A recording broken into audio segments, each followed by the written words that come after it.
বর্তমানে কাউকে হেল্প করতে গেলে বিপদ।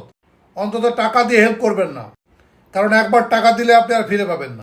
যখন দেবেন তখন সে হবে ভিখারির মতো চাইবে আপনার কাছে, কিন্তু একবার নিয়ে নিলে তখন আপনাকে বানিয়ে দেবে ভিখারি।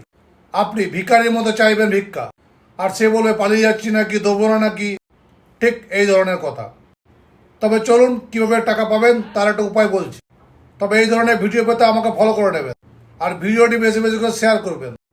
কমেন্টসে জয় মা কালী এবং জবা ফুলের ইমোজি দেবেন। যার কাছে আপনি টাকা পাবেন তার পাসপোর্ট সাইজের ফটো নেবেন, এবং শুকনো আদা অর্থাৎ সুঁট এবং এক টুকরো শুকনো হলুদ নেবেন। ফটো, আদা এবং হলুদ তিনটেকে একসঙ্গে বাঁধবেন পইতে সুতো দিয়ে। তারপর এই তিনটি সামগ্রীকে গঙ্গার জল গোমূত্রতে শুক্রবার দিনে ধুবেন অর্থাৎ স্নান করাবেন। তারপর অসত্য গাছের গোড়ায় শনিবার দিন পুঁতে দেবেন।